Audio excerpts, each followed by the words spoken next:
it really presented some challenges moving to distance learning. Okay, go to the next slide there. Glenn, if you can go, there you go. We also have a large number of employees. We have 1,346 total employees. They're broken down into two large groups. Our certificated staff are those staff, teachers, counselors, that have predominantly they have a BA degree minimum, and they also have some kind of license to be working in the schools. Our classified staff is a much more diverse group. It is all of our support workers, our bus drivers. Go back, Glenn, for a second. There you go. And this group, there's a variety of job descriptions, so it's been a little more difficult defining what kind of work they're doing during this time. I'm going to turn it over to Mary to talk a little bit now about the Butte County and the Butte County Office of Ed. Thanks, Kelly. Yeah, so one of the questions that is often asked of me is, you know, what purview does really the BCOE have in regard to support for our districts and charters? And just to echo a little bit about what Kelly shared, we have in Butte County, we have 13 school districts as well as 17 different charter schools for a total of a little over 30,000 students countywide. And if you were to look up on DataQuest or one of the other websites that looks at enrollments, what you see is for example, Chico Unified, their data would also show all of the charters that are authorized under Chico Unified for a total of about 14,400 students. So we're talking about, of course, Chico Unified representing nearly half of the student body throughout the county when you include the charters. And then I just want to share quickly, as some of you know, that BCOE programs and services help to support some of the most needy students in regard to being challenged to serve based either on severe disabilities or behaviors, or a combination of both. And so that is our role as a county office, is to serve those populations and to provide support for all of our districts and all of our charters. Okay, Glenn, if you can go to the next slide.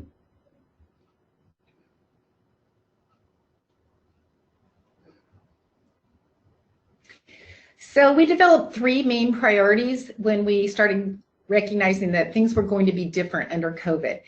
First and foremost, keep staff, students, and the community safe. Support students and staff in all ways possible, including acclimating to working from home, which was a big change for a lot of people. And then maintain connections with staff and students in order to support their social, emotional health and well-being.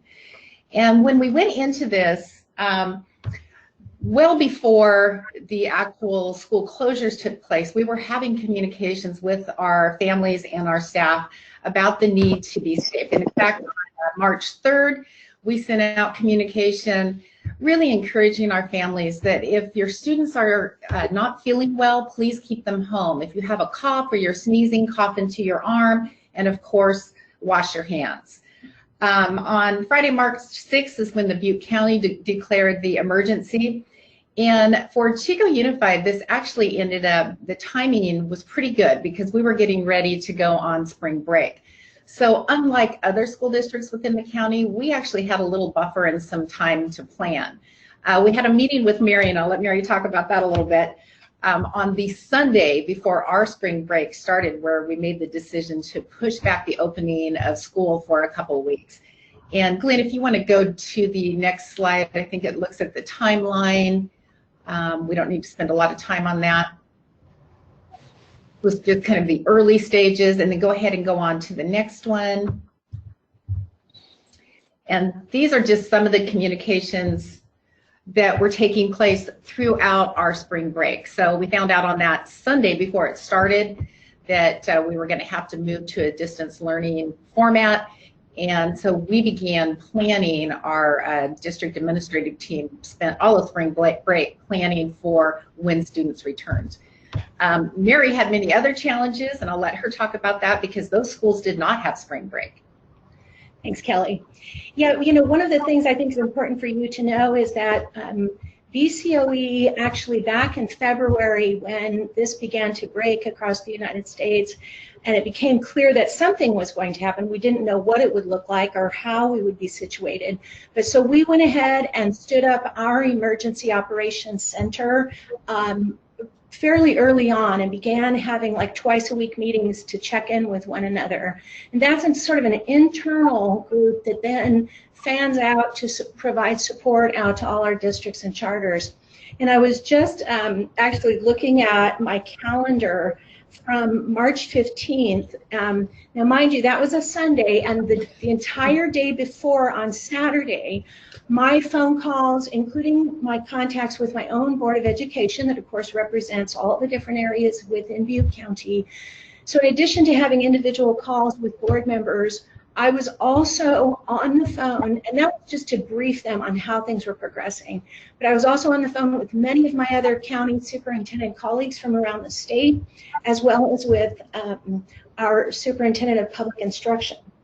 And so at any rate, that progressed throughout the day on Saturday. And then Sunday started at 8:30 in the morning with our emergency operations center call to sort of regroup. And subsequent to that, we had two separate calls, as it was. One took place at 12 noon with all the district superintendents and charter leaders. In between there, the governor's press conference, where he was beginning to announce, his vision and how their closures could be imminent and so forth. Then, of course, I'd been in contact with Dr. Miller at the Butte County Public Health, and then another call in with superintendents and charters at the end of the afternoon. So things were moving really, really quickly. And, I guess what I'm trying to illustrate here, and Kelly is too, is so much goes into making a decision like that. And never, ever do we take that kind of decision lightly. And never do we want to put parents and families, and of course our students and staff, in a compromising position. So yeah, it was very difficult for most of the districts and charters. But one thing I should share with you here is that it so happened that while we were on the call, one of our smaller districts, also has simultaneously had a board meeting going on in closed session. And one of the things that they had to acknowledge was that as they looked at their staff, it was clear that those most at risk were those 65 and over and those who were health compromised in some other way, that they simply could not run school. All of their bus drivers were 65 and older, and all of their substitute teachers were in the either 65 and older or health compromised position, and a number of their other staff, they simply could not run school. And once we began to understand what position people were going to be in, it was clear that we had to do something right away. So it was a challenging day for sure, and it has been many, many challenging weeks since then. Glenn, if you can move to the next slide. This just illustrates the number of times that we had to change course. And I can tell you that I was very resistant to closing school permanently. Not only do we provide education for our students, but we also provide a lot of services to a multitude of families, including food service, mental health support, and childcare for many of our first responders and healthcare workers. So it was a really difficult decision. And as you can see, I highlight the ones where we kept moving the opening date back. And we did have people saying, just, call it a year, which ultimately we had to do. But again, that was not an easy decision and wasn't one where ultimately I wanted to end up until it became really clear that for the safety of our community, that's where we needed to be. We moved, on the next slide, we moved to a multi-phase implementation of distance learning. And phase one, we called our learning phase. Phase two was connection with our students, connection with our families. And then phase three, which actually just started yesterday, is our actual implementation of true distance learning. So if you go on to the next slide, in our learning phase, you can go ahead and go on to that one, Glenn. There you go. We did a survey of our families, and our teachers and support staff were fabulous. They reached out to our families, and what we needed to know is what kind of technology did they have at home? What kind of services did they need? Did they need counseling support, mental health services, special ed support? We needed to know how were they in terms of food. We have 49% of our families that rely on us for meals every day. And then we also provided a portal where parents could go and get a jump start so that if they wanted to keep their students busy, there was a place for them to go, and we had materials for a variety of age levels that they could turn to. On the next slide is actually something I'm very proud of. Out of our students, the 12,161, we actually had a 99% contact rate. So our teachers and staff kept reaching out until they made contact with our students. And, you know, they actually made live contact via phone or via a Zoom meeting or via email with 12,036 of our students. And we're still trying to make contact with 125. But they are not giving up. They're reaching out, trying to find out where those students are, recognizing that some of our students are very mobile. They're in homeless or transient families. So getting 100% on any given day would be difficult. So I was very, very happy that we were able to get 99%. Going on to the next slide. Chico Unified is what we call a one-to-one district. We have one computer for every student, but we issue them in grades 5 through 12, where every student has a computer and they take it home with them. We do not do that in our transitional kindergarten through 4th grade. We have what's called Chromebook carts. They stay in the classroom. They get charged in the cart. So we were set and ready to go with grades 5 through 12 when we moved to distance learning. But in our lower grades, we really didn't want kids lugging computers home every night. We didn't want them unsupervised on their computers. So now we had a challenge. And our hope was that when we did the surveys, we asked parents, do you have a computer, a laptop, a tablet in your home? Our hope was that we would have enough families that we wouldn't have to distribute a lot of Chromebooks to the TK4. That is not what happened. Everybody wanted their child to have their own device. And so we ended up distributing about 3,000 Chromebooks in that first week. And we had drive-through Chromebook lines where we had them wrapped in plastic and we would name on them and run them out to the car as they came up. So that was a much bigger challenge than we had anticipated. But in the end, I'm really glad that we did that because now we know this is going for a lot longer than we had thought originally. On the food service side, we began providing meals at 4 different sites, Chapman, Citrus, Chico Jr., and Bidwell Jr. The meals were breakfast and lunch for each day, Monday through Friday. And then our maintenance and operations staff began sanitizing our classrooms, installing hand sanitizers. The transportation crew was working on the buses, making sure those were detailed.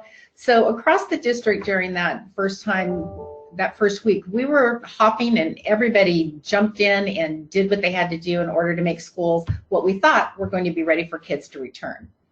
Kelly, if I could just Absolutely. add here, in regard to nutrition services, this was one of the top priorities for BCOE as well. And so part of our role when it comes to a program called Summer Foods, which is the program under which we're able to serve right now during these school site closures, but part of our role is to help coordinate that for our small districts.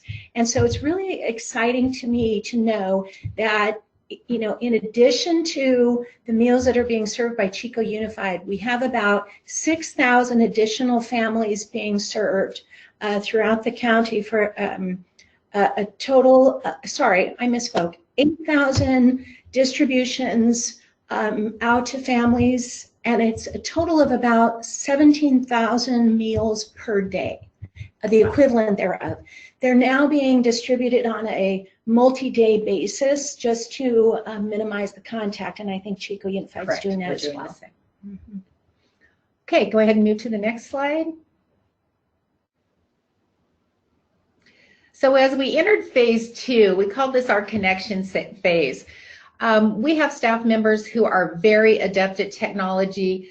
They tend to be our newer teachers, although across the board we have some real experts. And then we have teachers that, frankly, are still a little uneasy logging into email. So we had to do a lot of training with our teachers to get that connection made. We established office hours for our teachers from 8:30 to 12:30 every single day. They are online, available to students and families. But in this initial phase, we really put that emphasis on connecting with students, connecting with families, and practicing the tools that they were going to be using for education purposes. We wanted our kids to be comfortable, we wanted our staff to be comfortable, and this took some time to do. And we also had to recognize that different populations are going to be successful at different rates in an online setting. Some people have adapted very easily, but we also recognize other students are maybe not in settings that are as conducive to online learning. So as a result, we really had to take a good look at how are we going to do grading. And we had some help from the CSU and UC system in that they said that they would accept credit, no credit, or pass-fail grades. But then we also know we have some very high-achieving students that are not going to be happy with that. So we spent a lot of time, and you can see over on your right, one of the Zoom meetings where we were probably talking about grading with our staff. But we had teachers, administrators, counselors involved in those discussions and have come up with a grading framework. Moving on to the next slide. These are just some examples of some of the personal touches, the information we sent out to families, how teachers and administrators were reaching out to families and, saying, we miss you. And again, the example of some of our teacher staff meetings that we had and have been ongoing throughout this. On the next slide, some more examples. So we have Rosedale Principal Joanne Betancourt, who is reading to her students online, a really creative Pleasant Valley High School choir that did an online singing of the alma mater. We had Chico Jr. do a dress up your pet day and everybody posted their pictures online. We had parades, Little Chico Creek had students drive past and the teachers were out holding signs. Marigold took an opposite approach and they actually got in the cars and had signs hanging out and drove their neighborhoods. So this was our period of connection, and I'm really proud of the variety of ways that teachers and schools reached out to our students and families.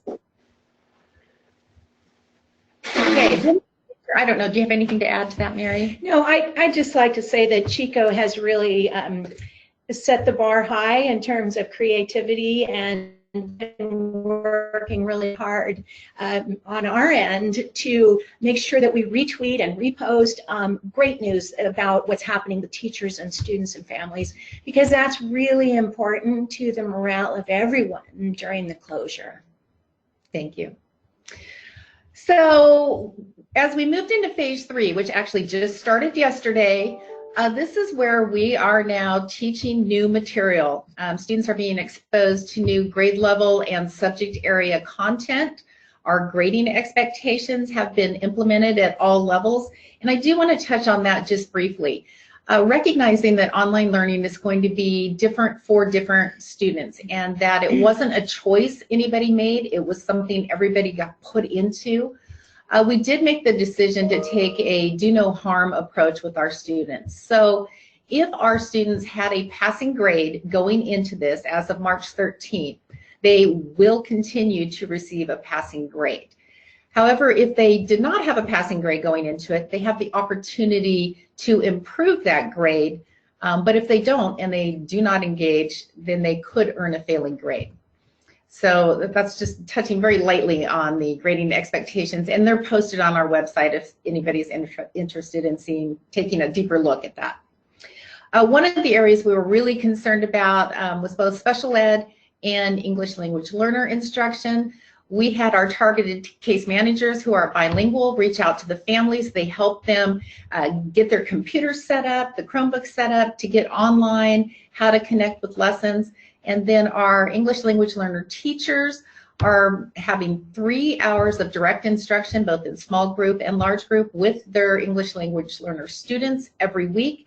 And then they meet as a group to problem solve and come up with ways to improve their online instruction. Okay, go ahead and move on.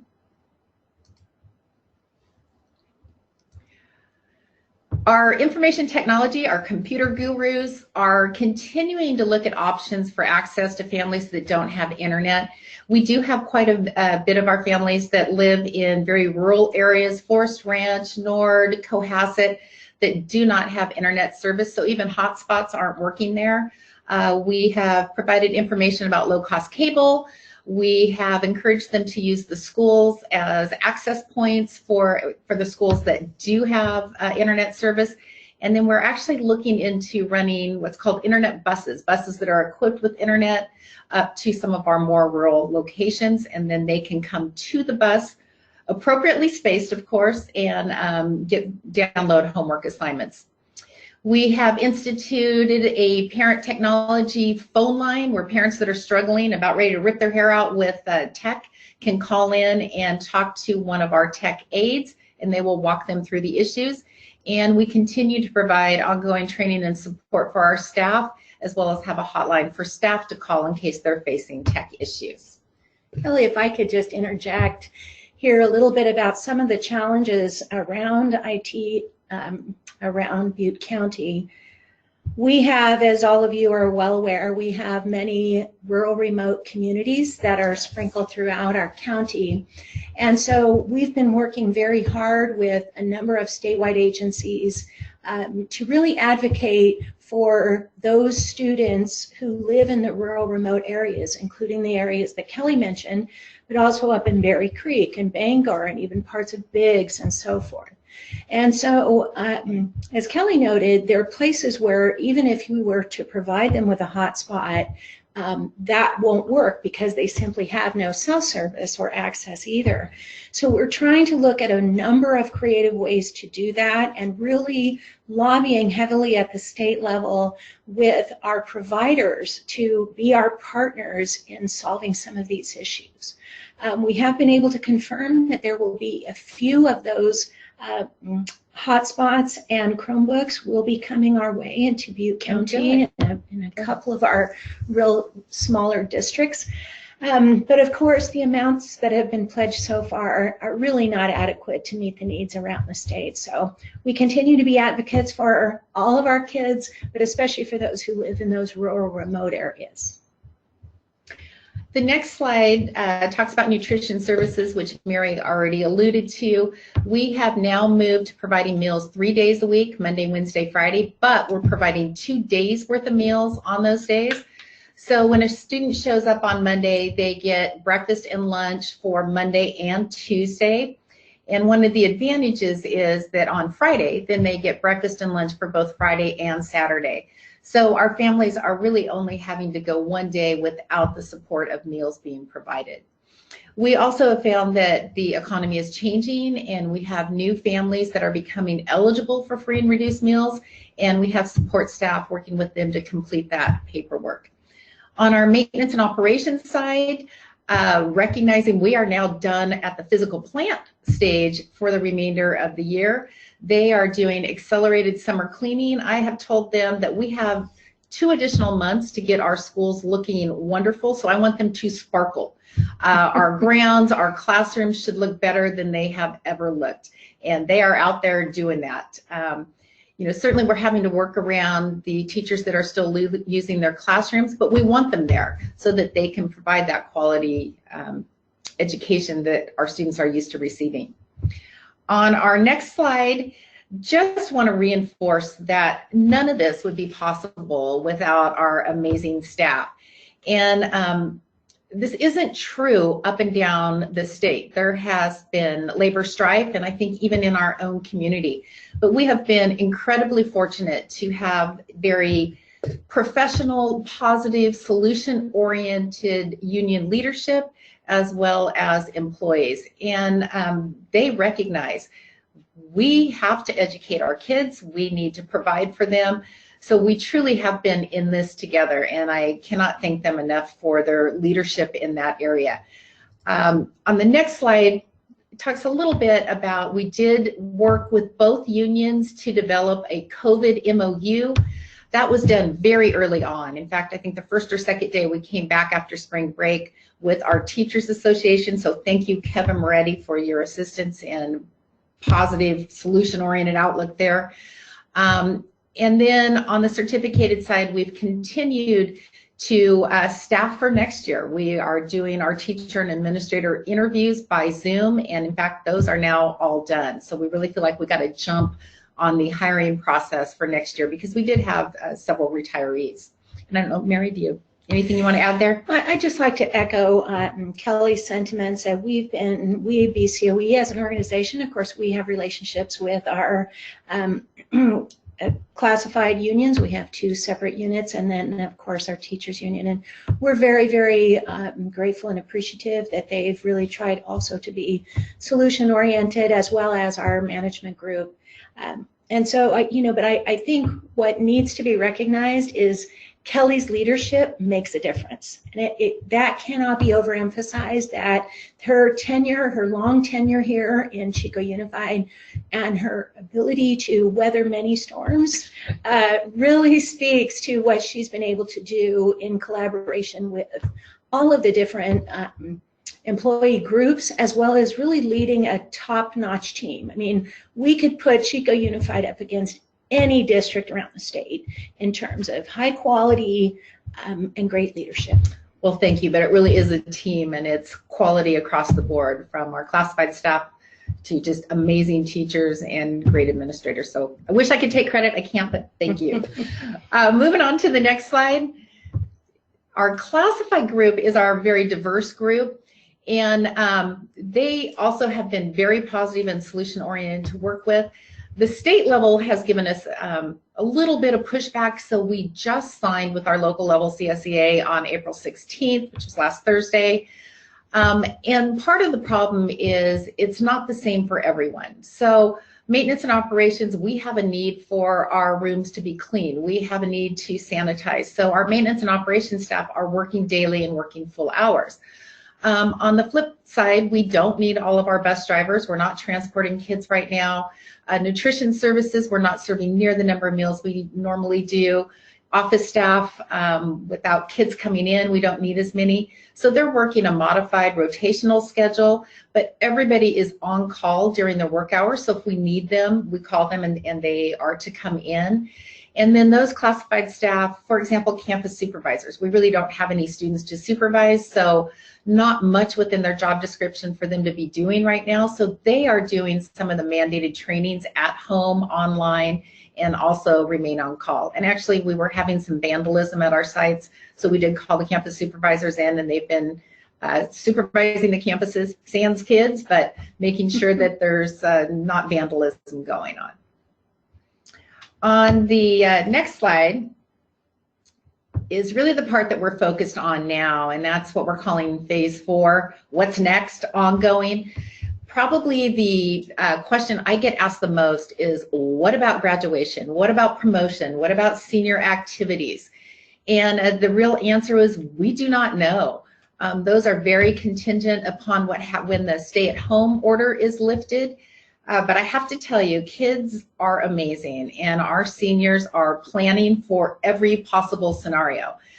They are looking at, okay, if it's lifted and we can have graduation in June, they're going to be ready to go. They're ready if we have to wait until August. They have even made plans that if we have to wait until Thanksgiving vacation, we will have a ceremony when everybody is home for Thanksgiving break. They are very clear in their desire to have a real live graduation ceremony. We may need to do some things online, things like award ceremonies. Some of those things may have to move to an online format, but this group of students, they're very creative and they are coming up with ideas, and they're our future and they're thinking about it. Another question, and Mary can jump in on this one as well because she has probably more recent information than I do. But what does next school year look like? We are being told that going into next year, and frankly until there's a vaccine found, that we will need to social distance within our schools.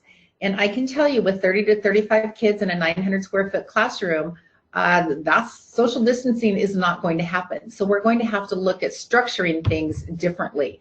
If you've ever been around a high school site, or frankly an elementary school site at lunch, you know social distancing doesn't happen there either. So we're considering things just in the early stages of thinking. You know, maybe we do part online, part in classroom. Maybe kids go to school, one group goes Monday, Wednesday, some go Tuesday, Thursday. But right now, we just do not know, but it's not that we're not thinking about it. We're hoping for more guidance from the governor and the state as to what those expectations will be. And I'll turn it over to Mary there because I know she has more information. Well, actually, Kelly, you've done a great job. I just say that there are thousands, literally thousands of very creative minds around the state talking about what the options may be. And I think one of the biggest challenges after this issue around social distancing is really how do we make this work for not just our students and our staff, but really for our families ongoing.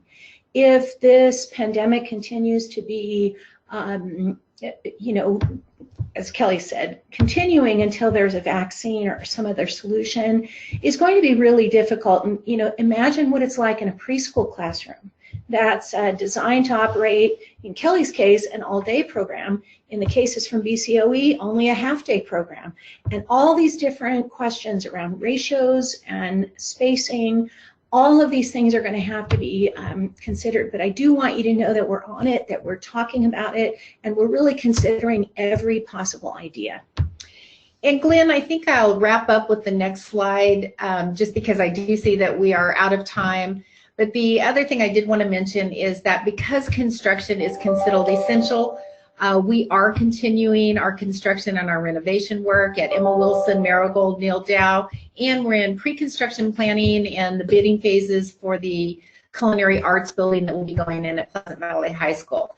So I'm excited that those haven't ground to a stop, but we're moving forward, and Glenn, just wrap it up. If there are questions, if people want to stay on, we're happy to entertain those.